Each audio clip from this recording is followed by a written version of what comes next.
Mis hermanos, Dios les bendiga grandemente. Es un gran privilegio el poder estar aquí delante de ustedes predicando la palabra del Señor, el estar proclamando el Evangelio de Jesucristo, el tener ese gran privilegio que el Señor en su gracia nos ha permitido para con todos nosotros. Quiero iniciar con una pequeña oración porque siempre creo que la oración eficaz del justo puede mucho. Y nosotros los hijos de Dios hemos sido justificados por la fe en Cristo Jesús delante del Padre. Señor, te damos gracias porque nos has permitido el estar aquí presente unánimes. Hoy te oro, Dios, para que utilices este medio de comunicación, que utilices este canal social para poder llegar a otras personas, para que tu palabra sea predicada, para que el evangelio tuyo sea sembrado en los corazones. Te oro para que hables a la vida del oyente y que sea usted, Dios, tomando el control de muchos aquí. En el nombre de Jesús te damos gracias. Amén y amén. El hombre, desde que fue creado, ha tenido la característica de ser soñador, de tener objetivos, metas a corto, mediano y largo plazo. Y no es de extrañarse que su creador Yahvé posea estas mismas características, ya que éste creó al hombre a su imagen y a su semejanza. 42 generaciones pasaron desde Abraham hasta Cristo, mostrando así cómo Dios, por medio de todas las escrituras, iba trabajando para mostrar su propósito de salvación para con el hombre. Vemos en el Antiguo Testamento que Dios trabajó por medio de patriarcas, por medio de jueces, por medio de líderes, por medio de profetas, por medio de reyes, por medio de sacerdotes y muchos hombres más que la Biblia relata.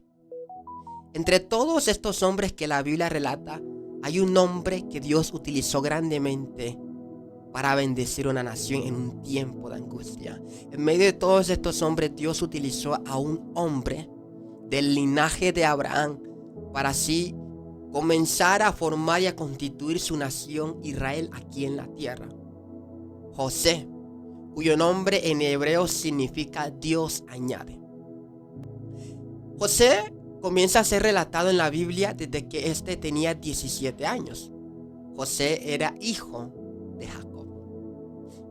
José no solamente era aborrecido por sus hermanos, porque éste acusaba la mala fama de ellos a su padre Jacob, sino que este padre también le había hecho una túnica de honra a su hijo José, por cuanto la había tenido en su vejez. La Biblia relata que José comienza a tener una serie de sueños que estos incomodaban y disgustaban tanto como a su propio padre como a sus demás hermanos que Jacob tuvo con sus hijas, con sus siervas Silpa y Bilha. Por lo tanto, la historia comienza a ser desarrollada en la historia de Canaán, probablemente en el valle de Hebrón, para ser más específico. El primer sueño que José tiene es el que él ve que las 11 espigas de sus hermanos se inclinaban a la de él, su racimo. El racimo de ellos se inclinaba al de él. Y el otro sueño que él tuvo fue que 11 estrellas del cielo y la luna y el sol se inclinaban ante José. José tenía 17 años cuando comenzó a aspirar a estos grandes sueños o que Dios haya depositado sobre él. La Biblia es muy interesante porque la Biblia detalla muchas cosas. La Biblia relata que los hermanos de José lo aborrecían más por cuanto éste tenía muchos sueños. La Biblia relata que luego de que aconteció todas estas cosas y su padre Jacob meditaba en esto, él manda a sus demás hijos a apacentar ovejas en Siquem. Posteriormente manda a José para así nuevamente para saber cómo estaban ellos. José va, la Biblia relata que del monte de Hebrón, del valle de Hebrón, va a sus hijos, a sus hermanos en Siquem. No obstante, no los encuentra. Por medio de un errante en el camino, en el desierto, este errante les dice que están en Dotán. José va a Dotán y cuando sus hermanos le vieron a lo lejos, ellos conspiraron contra él diciendo: matémosle y echémosles en una cisterna y digamos que una mala bestia lo devoró. y veremos qué será de sus sueños. José llega al lugar donde están sus hermanos, le quitan su túnica y lo echan en una cisterna, porque su hermano anteriormente mayor Rubén había intercedido por él, o había intervenido para que no lo mataran, y Judá propuso el venderlo a los amalecitas. José es vendido por sus propios hermanos por 20 piezas de plata a Egipto. Bueno, a los amalecitas lo venden a Egipto, y así José termina como esclavo en Egipto. Coloquemos un poco el contexto. Vemos que primeramente José es honrado por su padre, es un joven muy hebreo, y ahora ya no está con su padre, ya no está con sus seres queridos, ya no está con aquellos en que él tenía de alguna manera un sustento. Pero lo que más me llama la atención es que él era amado por Jacob, y ahora su padre no estaba, ni tampoco estaba la túnica que su padre le había dado. José está en una tierra distinta, en un lenguaje que no era hebreo, era egipcio. Él le tocó adaptarse a todas estas situaciones, estaba muy lejos de su tierra. De Canaán a Egipto es mucha la distancia. Hablando humanamente, caminando está muy lejos para ese tiempo. Acontece que José, dice la Biblia, porque a mí los peros de la Biblia me encantan. Y la Biblia dice, pero Jehová estaba con él. Y todo lo que hacía Jehová, la mano de Jehová lo prosperaba. Algo interesante aquí es que Potifar, dice la Biblia, que halló gracia delante de José. Y lo colocó, dice la Biblia, sobre todas sus posesiones, hasta el punto de que ya este hombre Potifar, varón egipcio, de la guardia de Faraón, ya solo se preocupaba por comer en su casa, porque José había tenido todos los campos, porque José había adquirido de alguna manera la administración de sus campos, tanto en su casa. Y la Biblia comienza relatando todo eso. Pasado el tiempo, la esposa de Potifar comienza a tentar a José. José, al no ceder a la tentación por muchos días, llega a un punto en el que ya él le tocó huir. Dice la Biblia que sus vestimentas quedaron en las manos de la mujer de Potifar. José es acusado y Potifar termina echando a José en la cárcel. Vemos que nuevamente la vida de José comienza a cambiar. Vemos que la vida de José comienza a ser alterada de alguna manera.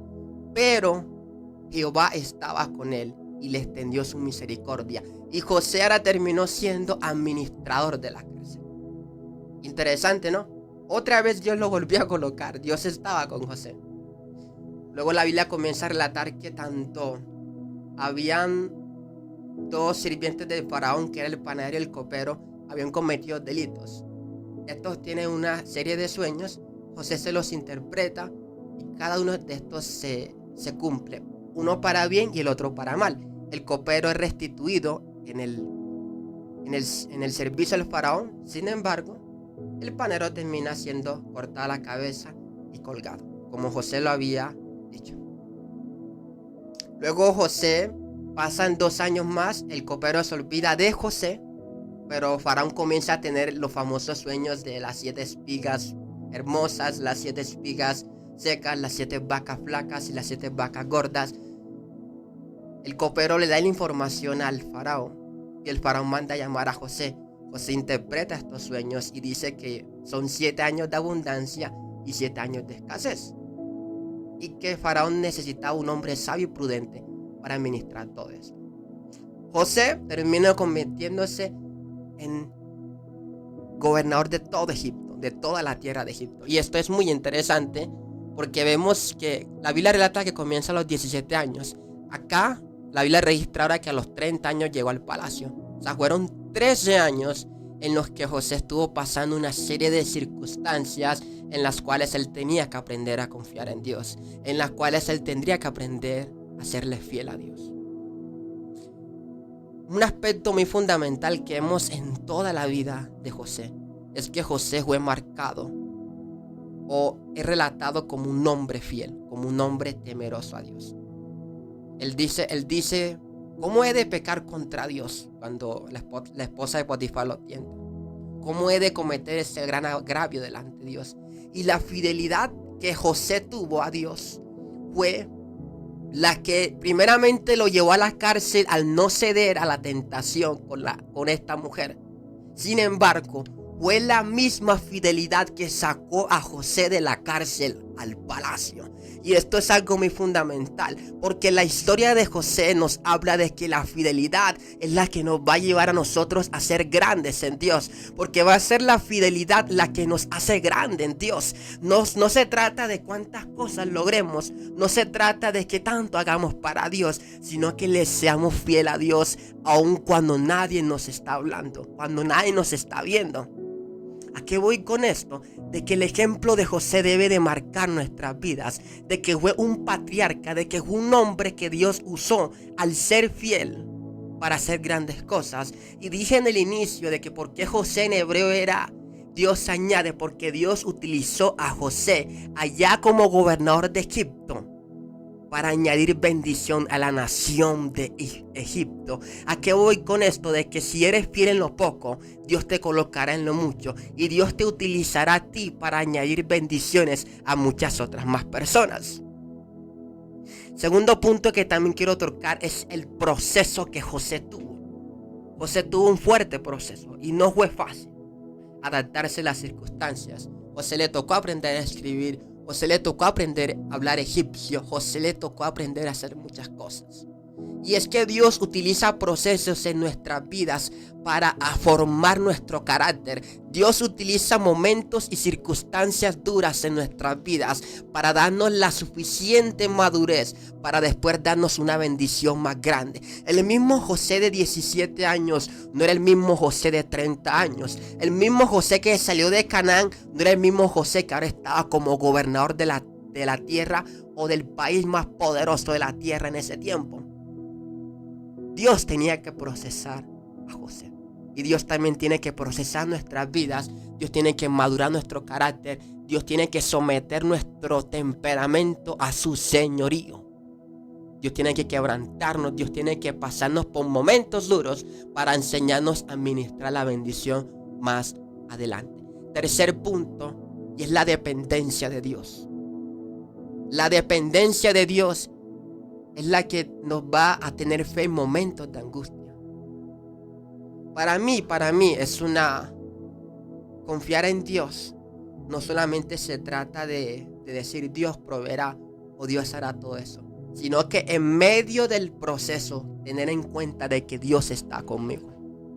En el medio del proceso saber que Dios, lo que cumplió en el Antiguo Testamento con profetas, con todos estos patriarcas, con todos estos hombres de Dios, también podrá cumplir en mi vida lo que Él prometió de mí. También Él podrá cumplir en mi vida lo que Él ha dicho de mí, lo que salió de su boca.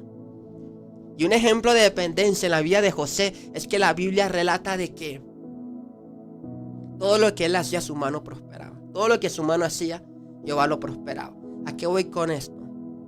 De que en medio de todas estas circunstancias, José pudo ver la mano de Dios. De que José pudo ver la mano de Dios al interpretar sueños. De que José pudo ver la mano de Dios al cómo, estando en la cárcel, aún así fue prosperado.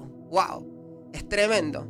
Porque la dependencia a Dios, el pistis en griego, es aquella confianza en Dios, de que Dios hará algo en mi vida. Aquella confianza de que Dios podrá darme fuerzas para pasar este proceso. Aquella confianza de que Dios nos da a nosotros para tener paz en medio de la tormenta.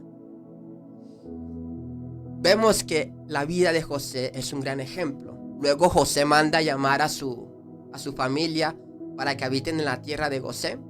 Pues anteriormente sus hermanos habían ido a José no sabían que era José, pero igualmente José trató con sus hermanos y estos hermanos terminaron reconociendo de que Dios estaba con José y que lo que ellos hicieron solamente impulsó lo que Dios quería. Y esto a mí me habla mucho, porque es que Dios tiene sueños con tu vida.